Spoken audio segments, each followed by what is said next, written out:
नमो नमः छात्राः। आज हम दूसरे पाठ के बिलस्य वाणी न कदापि में श्रुता पाठ के 7वें प्रश्न के अंतर्गत कथा पूर्ति करेंगे। यहाँ अव्यय शब्दों को लेकर मंजुषातः अव्ययपदानि चित्वा रिक्त स्थानानि पूरयत, इस प्रकार प्रश्न है। अव्यय शब्द आप कक्षा 6ठी और 7वीं में सीख चुके हैं। मंजुषा के शब्दों को देखते हैं।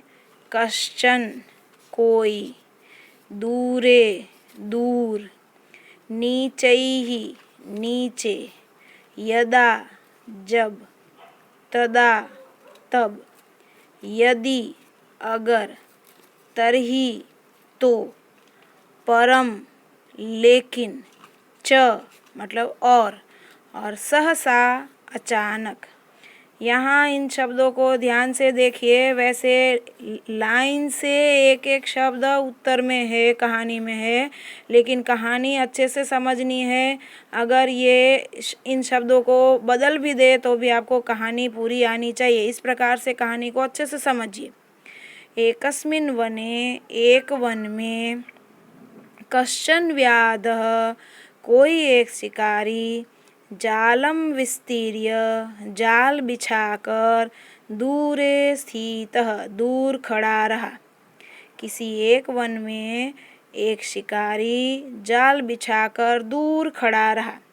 क्रमशः क्रम से या बारी बारी से, आकाशात् सपरिवारः कपोतराजः नीचैः आगच्छत्। बारी बारी से मतलब कुछ क्रम से आकाश से परिवार के साथ कबूतरों का राजा नीचे आया।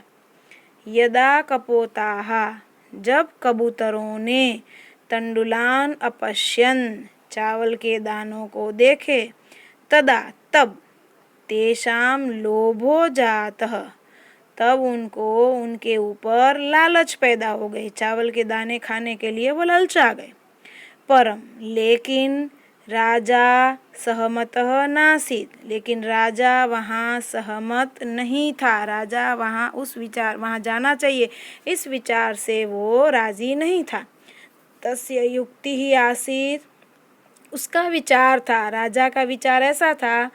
यदि वने कः अपि मनुष्यः नास्ति, अगर वन में कोई भी मनुष्य इंसान नहीं है, कुतः तंडुलानां संभवः, तो फिर चावल के दाने कैसे हो सकते हैं।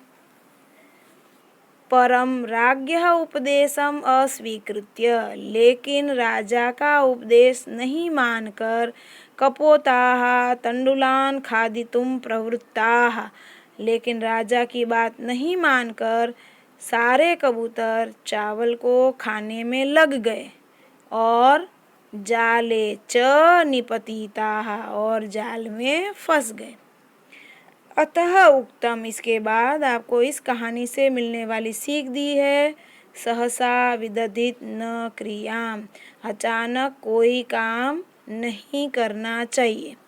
और एक बात है यहाँ, यदि वने कोपि मनुष्यः नास्ति, उसके बाद यहाँ एक रिक्त स्थान है जो कहीं कहीं आपकी किताब में अगर नहीं छपा है, तो इस लाइन को मैं फिर से एक बार पढ़ देती हूँ।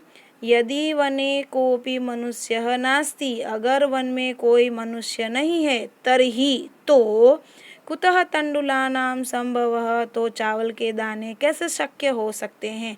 तो एक रिक्त स्थान यहाँ छपा नहीं है। आप कुल रिक्त स्थान और मंजुषा के शब्द गिनकर इस प्रकार से परिवर्तन चेंज कर लीजिएगा। धन्यवाद।